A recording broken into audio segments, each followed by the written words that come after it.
Primero, gracias por venir. Siempre es un honor compartir lo que estamos haciendo. Cada vez que vengo, al menos caras conocidas. Así que ya en algún momento nos introduciremos con los nuevos PhD students y todo lo demás. Yo voy a necesitar un poquito de la luz abajo. Porque va a haber un montón de microscopía al principio. Yo lo que les quiero mostrar es solo un aspecto del laboratorio. Y varias cosas pasaron en las últimas 2 semanas. Una es que perdí la computadora durante el viaje desde Europa, desde un congreso hasta acá. Así que la presentación va a estar escrita en inglés, porque la había hecho en español, en honor. Pero por supuesto la voy a hablar en español. El laboratorio ahora, por supuesto, siempre ha estado dedicado por más de 20 y tantos años, desde que me moví al NIH a conocer la meiosis. La meiosis es una división celular especial. A diferencia de la mitosis, y creo que tengo que apretar el enter, a diferencia de la mitosis, la meiosis divide, las células dividen el DNA, replican el DNA una vez y se dividen 2 veces. Entonces y eso lo hacen para formar gametas, los espermatocitos y los ovocitos, que todas las especies necesitan para reproducirse, para que tengan solo una sola copia. ¿Okay? Entonces es reduccional. Si no, acumularíamos cantidad de cromosomas y estarían en 2 o 3 generaciones con una cantidad de cromosomas que sería imposible de mantener en la célula. Entonces siempre nos dedicamos a la meiosis, pero ha cambiado en el tiempo. Al principio empezamos por la recombinación homóloga y me hiciste acordar cuando me dijiste del mismatch. Yo en realidad estaba buscando a alguien en el NIH, en el piso de arriba, y eso es en el NIDK, ¿te acordás? PIC. Ella trabajaba también en mismatch repair, había cristalizado mutesa y por eso a mí me interesaba hacer estructural y me dijo que no tenía lugar, pero que el jefe tenía lugar y ese fue Camerini Ortega. Y entonces empezamos a trabajar con la recombinación homóloga y eso en el tiempo ha cambiado y ha evolucionado, sigue siendo DNA repair, sigue siendo meiosis, pero se ha movido un poco más a lo que la mayoría de la gente, al menos en Estados Unidos, está haciendo ahora, que es genome-wide analysis, chromatin, environment, etc. Entonces, hoy les voy a mostrar, la mayoría de los que les muestro hoy tienen que ver con biología cromosomal. Y la idea del título, en realidad, es lo que hemos estado tratando de aprender en los últimos 4 o 5 años. Les voy a mostrar la tecnología que hemos desarrollado para eso, básicamente ratones transgénicos, para entender cómo el cromosoma de la mamá y del papá se juntan para recombinarse, para intercambiar información genética y se separan para formar las gametas. Y si eso no ocurre correctamente, ese es el origen del Down syndrome, de Klinefelter o de muchos abortos espontáneos que ocurren y también de infertilidad. ¿Okay? Entonces esa es digamos, el por qué estamos estudiando esto, pero siempre enfocado, por supuesto, en ultras básica ciencia. Okay. Entonces les dije que la gametogénesis tiene 2 divisiones. Y de nuevo voy a remarcar esto que es muy importante. El cromosoma de la mamá acá puede ser el rojo, el celeste del papá. Lo importante es que estos cromosomas se tienen que reconocer dentro de muchos otros. Nosotros trabajamos con ratón, o sea que son más de 20 cromosomas. Tienen que encontrar la pareja, los que se llaman cromosomas homólogos, y tienen que intercambiar y se tienen que separar propiamente. Entonces, lo que no sabíamos hasta ahora era cómo mamá y papá cromosoma se encontraban. ¿Okay? Y parece que como lo hacen es que se encuentran de una forma se ignoran por mucho tiempo hasta que se encuentran muy rápido, intercambian el DNA y se separan rápido. ¿Okay? Y eso es un mecanismo que no sabíamos que ocurría. Eso va a ser el primer mensaje. Después me voy a tomar un par de minutos para mostrarle otra cosa que es en realidad cromatina y chromatin remodeling, que me pareció diferente a esto. Va a ser un salto cuántico más o menos, pero quería transferir algo de nueva tecnología que en general acá no viene tan rápido como el Spatial Transcriptomics o Single Cell Analysis por accesibilidad o RNA, etc. ¿Ok? Entonces, la pregunta es cómo los cromosomas homólogos se encuentran y se ponen a la distancia suficiente para que puedan intercambiar el DNA. ¿Okay? La información genética que nos hace a todos diferentes, pero a la vez parecido a los padres y a los abuelos. ¿Okay? Okay. Entonces, para eso, algún tiempo atrás empezamos a desarrollar, empezamos a hacer películas, imaging, en vivo. Y para eso lo que hacíamos era usar testículos de ratón. Esta es la estructura del testículo de ratón. La unidad mínima del tejido es un túbulo. Y este túbulo tiene todas las células que el ratón necesita para producir el espermatocito. ¿Y por qué usamos machos? Porque es mucho más fácil. Meiosis en las hembras ocurre cuando está en el útero de la madre. O sea, yo les voy a decir un poquito de eso, pero técnicamente es tanto más complicado que siempre se estudia primero en el macho. ¿Okay? Y eso es lo que van a ver acá. Este es el túbulo, entonces lo que hacemos es poner esto bajo un microscopio y el objetivo está acá arriba, entonces lo que están viendo es una sección coronal y nos hemos entrenado por mucho tiempo que después de teñir estos túbulos con un dye, con un eso, que tiñe la cromatina, ustedes van a ver que hay como blobs, como concentraciones que son los centrómeros. Entonces ahora podemos seguir cómo esos centrómeros se mueven en el tiempo y así empezamos a aprender cosas como... Ah, y ahora... El par del lado... No. En el lado ahí. Esto. Y empezamos a ver cosas como esta. Lo que ustedes están viendo acá es una célula, esto es un espermatocito, el núcleo, y ven esas concentraciones que son los centrómeros. Esto es una película muy corta, son 10 minutos. Entonces esto es lo que bautizamos como movimiento dependiente del telómero rápido. Y es un fenómeno específico que pasaba en meiosis. Eso lo describimos 10 años atrás. ¿Okay?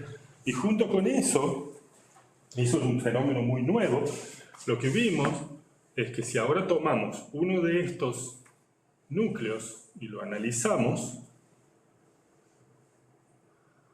vamos a tomar uno de esos núcleos y vamos a revertir el movimiento nuclear total.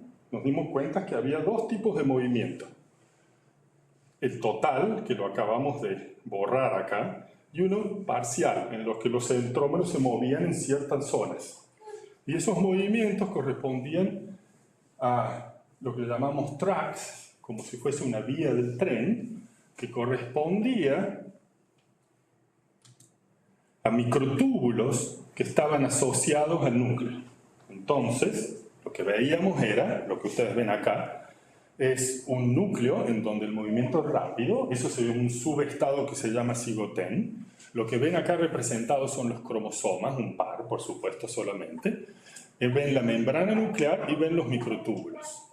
Lo que aprendimos con el tiempo, haciendo microscopía y haciendo películas con ratones knockout, es que el movimiento dependía de los microtúbulos que estaban afuera, en el núcleo, que dependían de un puente proteínico que pasa sobre la membrana, que estaba compuesto de muchas proteínas. Acá solo son dos de ellas, SAN1 y Cash5, que contactaban el telómero. Entonces, cuando acá la dineína o la quinesina, con estos motores moleculares caminan sobre el microtúbulo, tiran el telómero y crean estos movimientos rápidos. ¿Okay? Y después no les voy a contar mucho de eso porque todo esto está publicado, esto es algunas de las publicaciones que tenemos.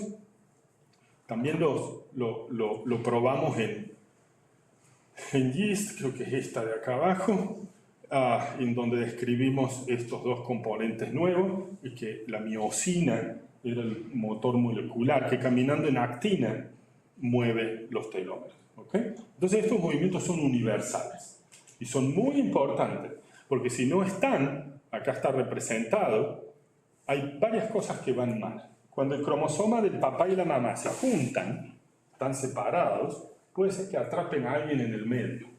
y eso está representado acá. Eso se llama un interlock.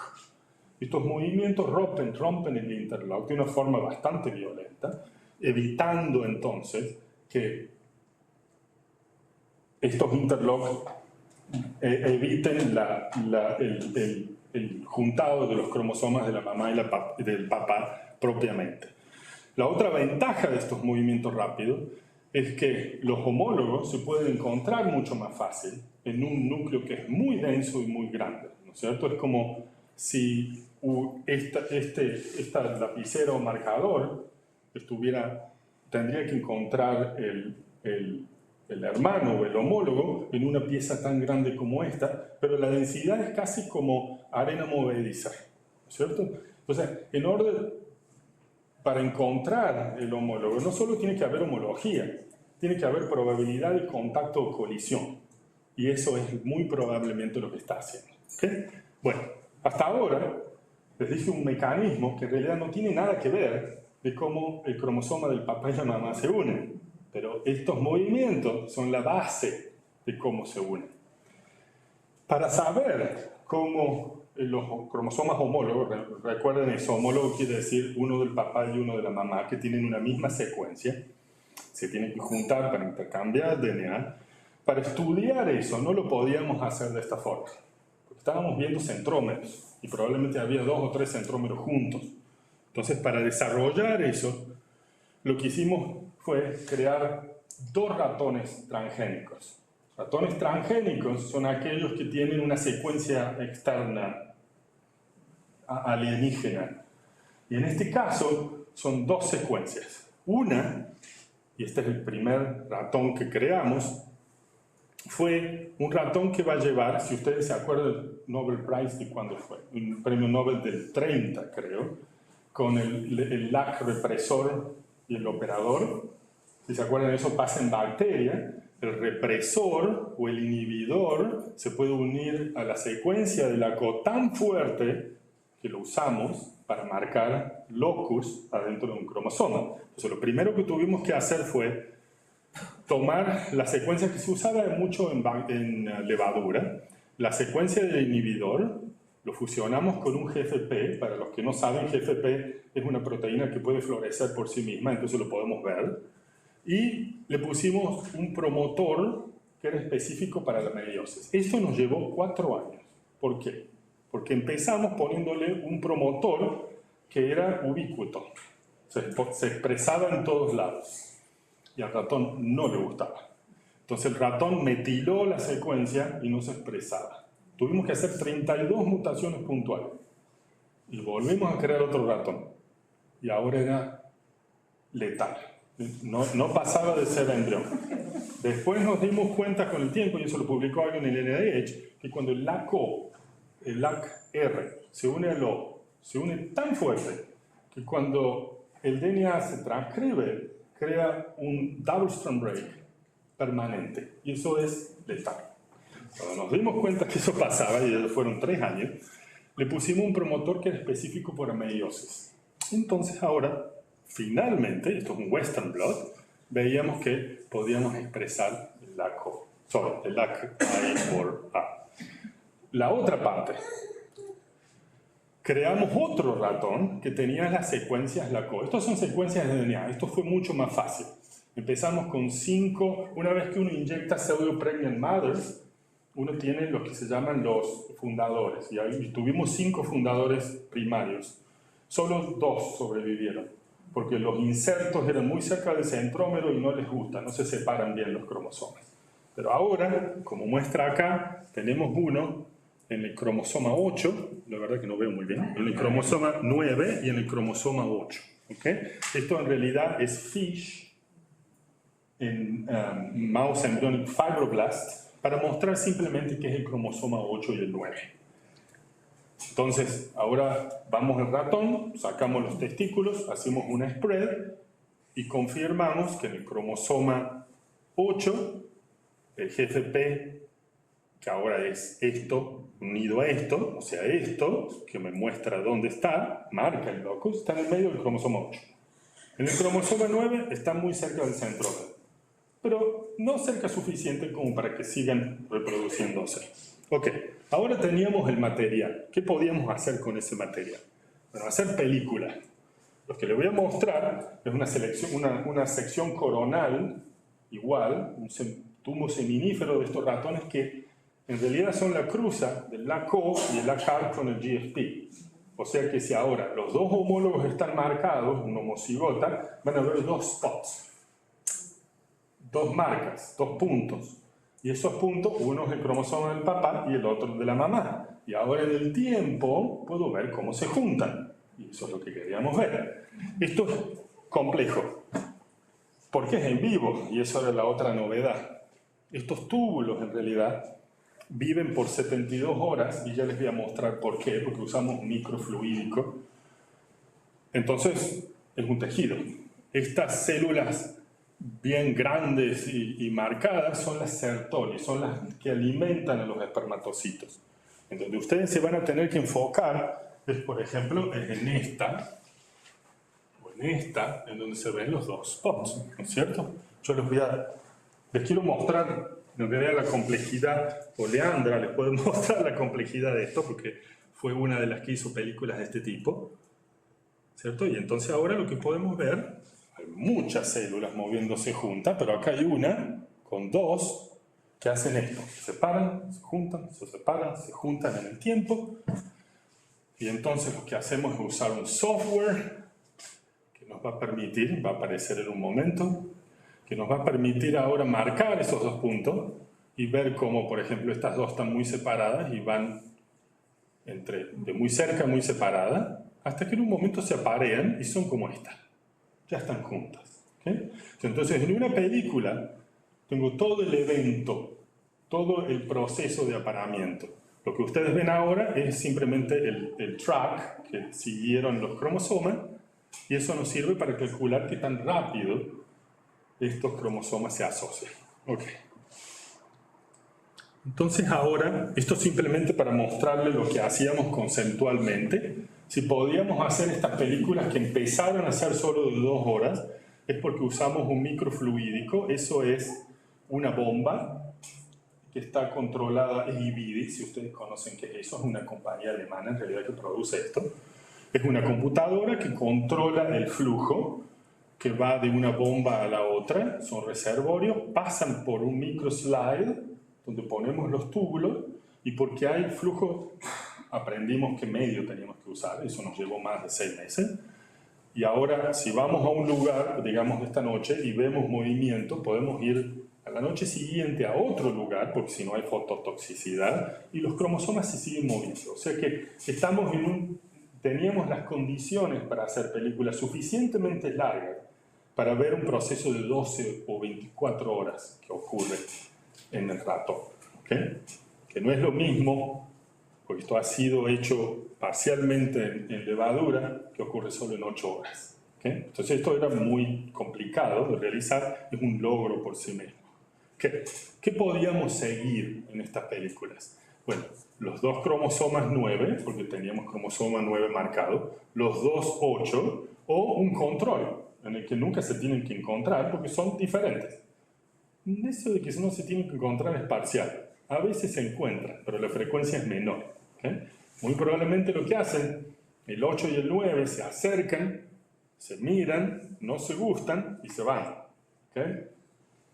Ok, y esto es lo que veíamos, yo ya les mostré. Teníamos un estado temprano en el desarrollo en los que los 2 puntos están separados, y cuando se aparean se ven de este tipo. No sé qué pasó acá, que las flechas se movieron. Ok, entonces ahora tenemos en el tiempo cómo los 2 puntos se juntan o se separan, y podemos graficar eso como un quimiograma, ¿cierto? En 2D. Ok, ¿y qué aprendimos de todo esto? Aprendimos que la asociación cercana del cromosoma de mamá y papá ocurre en pasos discretos. Y una transición entre un espacio y el otro lo hacen de una forma muy rápida. Y eso fue lo nuevo que estamos escribiendo, estamos por publicar. Todo esto no ha sido publicado todavía. Entonces déjenme mostrarles esto en detalle. Esto, lo que ustedes ven acá es un espermatocito en el que el core del cromosoma ha sido teñido inmunológicamente. ¿Okay? Entonces ven los cromosomas, porque es muy temprano, no van a ver el core del cromosoma muy marcado, es medio un lío, pero ven los dos spots separados. ¿Okay? Y entonces, en estas películas, de casi, esta no es muy larga, de 1 hora y media, ven que tienen cierta distancia, ¿okay? Y hay cierta distribución. ¿Okay? Lo próximo que encontramos es que cuando están en estadios medios, los dos spots se movieron a un estado de este tipo, con una distancia típica que les voy a mostrar en un momento, pero que tiene un rango de este tipo. ¿Okay? Y si veo un espermatocito que está en un estadio mucho más tarde, ahora están totalmente asociados. Y la distancia típica que tiene entre uno y otro corresponde a una estructura proteica que le llamamos synaptonymal complex, ¿okay? El complejo sináptico. O sea que sabíamos que esto iba a ocurrir. Lo que estamos viendo últimamente es que en realidad hay dos subtipos que viajan, no sabemos muy bien cómo todavía, que hace que un estadio sea mucho más estable que el otro. Pero por ahora, para esta charla, hay 3 estadios, y estos estadios, ahora les muestro la frecuencia. En 2 o 3 años de películas hicimos 500 células, esto es muy lento. Leandra les puede contar por qué. Hay un montón de problemas técnicos en encontrar movimiento, en encontrar túbulos que están vivos, en encontrar que en realidad siguen moviéndose por suficiente tiempo, ¿no es cierto? Ok, lo que vemos es ahora poblacionalmente, esto es single cell análisis, pero poblacionalmente lo que vemos es que los cromosomas están separados por la mayoría de la meiosis, y en un momento saltan a un estadio intermedio y se aparean totalmente. ¿Okay? Y acá está el control, en lo que los dos cromosomas, el 8 y el 9, nunca se aparean. ¿Okay? Tienen la misma distancia de este tipo. O sea, la primera conclusión es que se juntan a través de pasos discretos.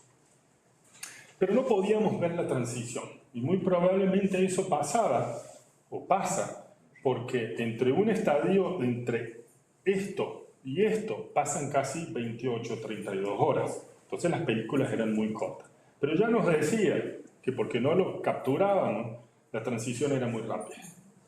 Entonces lo que hicimos fue, en los últimos 4 o 5 meses, tratar de hacer películas mucho más largas. Y eso fue no tan simple, porque estamos hablando de tejidos vivos. Pero lo logramos, más o menos al menos, y ahora podemos hacer películas de 7, 8, hasta 10 horas. Y lo que vemos, lo que ven ustedes es básicamente esto. Les voy a mostrar solo la mitad para hacerlo más fácil. Entonces lo que están viendo, por ejemplo, en esta célula, acá estaría el otro spot de este lado, les muestro solo uno, van de una distancia totalmente separada a una distancia intermedia, y el paso es 15 minutos. En 15 minutos va de un estadio al otro, o sea que el paso de un paso al otro es muy rápido. Y tenemos muchas células, estos son diferentes ejemplos, porque el proceso general lleva casi 32 o casi 40 horas, desde muy separado a maduro. No podemos ver todo el proceso, por eso las transiciones que les muestro ahora son básicamente de acá hasta acá. ¿Okay? Pensamos que en el futuro vamos a poder ver todo entero, y para eso estamos colaborando con alguien en Harvard y lo estamos haciendo en ovocitos, porque los ovocitos se pueden cultivar por semanas. Entonces ahora podemos hacer películas que son mucho más largas. ¿Okay? Entonces, por ahora la conclusión es que los cromosomas se encuentran de una forma paso a paso. Hay como saltos cuánticos entre esa interacción, y que esas interacciones intermedias son muy rápidas, o transiciones. Ok. Entonces el modelo que estamos manejando hasta ahora es que al onset de la meiosis, o cuando la meiosis empieza, estos cromosomas están por mucho tiempo ignorándose uno al otro, pero durante ese tiempo se están moviendo como les mostré al principio. Y ese movimiento los prepara cromosomalmente o cromatínicamente para que de alguna manera saltan a un estado intermediario y de ahí, o en un tiempo suficiente, a un final que depende de la formación del Synaptonic Complex. Ahora en un par de minutos les voy a mostrar cómo creemos que esto se regula genéticamente. Y porque sabemos que la recombinación es muy importante para reconocer el homólogo, eso es lo primero que hicimos. Y la conclusión está acá ya. Vemos que en mutantes en las que no pueden recombinar, DMC1 es una proteína muy importante para la recombinación, o sea que no ocurre si no está. Vemos que en realidad los cromosomas se mantienen a una distancia media, entre la distancia total y 1,7. O sea que no se encuentran y se mantienen separados. Okay. ¿Cómo hacemos eso? Esto es simplemente para mostrarles la recombinación homóloga, no tenemos que entrar en detalle, esto es una de las cosas más complicadas genéticamente. DMC1 es esta proteína que se une en el DNA simple hebra cuando se procesa el double strand break, o sea que lo cortamos a la recombinación homóloga muy temprana si usamos DMC1. Y entonces, ¿qué hicimos? Después de 2 o 3 años de cruzar DMC1 knockouts con la Colacai, teníamos ratones que eran mutantes, uno de cada 62 era macho, y entonces pudimos hacer películas en las que vemos que los cromosomas se mantienen a una distancia muy separada. O sea que, básicamente, y perdón acá porque voy a volver bastante, para moverse de acá hasta acá, se necesita la recombinación. ¿Okay? Okay. Y ahora, por supuesto, tenemos preguntas adicionales. Quisiéramos saber si no solo depende de la recombinación, sino del estadio de la recombinación. Quisiéramos saber si cuando el cromosoma del mamá y del papá vienen juntos, lo hacen en una parte o lo hacen todo en paralelo. Y hay un montón de otras preguntas que quisiéramos responder, pero como es muy difícil hacer películas con cada una de las mutantes, desarrollamos otro sistema que puede ser interesante para algunos de ustedes acá. Ahora lo que hacemos es tomar el tubo seminífero entero en tridimensión, lo fijamos, lo permeabilizamos y podemos hacer con eso fish. No fish como pescado, sino fish fluorescent immunocytochemistry in vivo.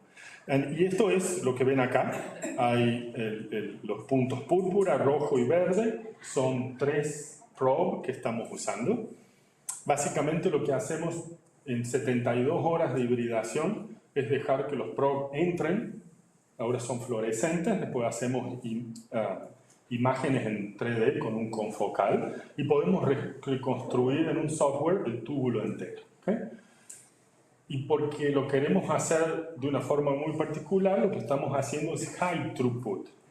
Entonces, hacemos imágenes de miles de células, que es lo que ven ustedes acá, y en colaboración con un nuevo miembro del Cell Cycle and Cancer Biology, lo que hacemos es lo que se llama nuclear segmentation o segmentación nuclear para identificar en una sola imagen en 3D más de 2.000 o 3.000 células, y ahora tenemos un software que automáticamente calcula las distancias.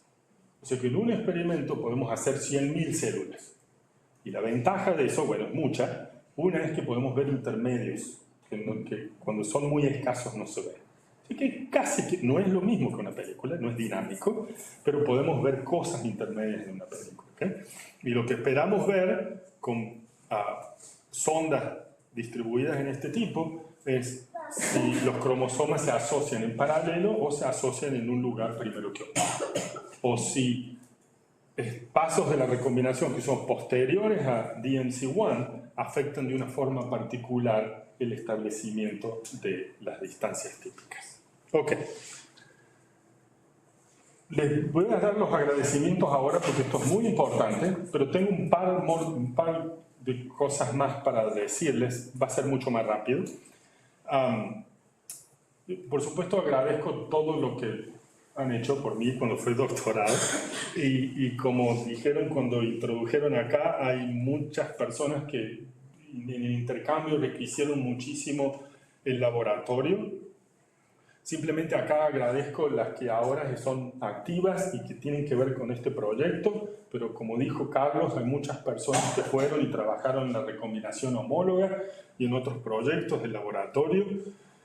Leandra directamente hizo experimentos de este tipo. Hoy no voy a tener tiempo, pero tenemos un paper en Nature Communication que está siendo revisado, que es en colaboración con Gastón y Janina, en el que demostramos que además de la dineína, las quinesinas también son motores que mueven el cromosoma muy rápido. ¿Okay? Y eso creo que es muy importante. Y por supuesto otras personas que nos ayudan con la matemática y la biología o genética. Agustín está acá, no porque trabaja en esto, y creo que ustedes conocen a Yelén también. A Yelén ha empezado a trabajar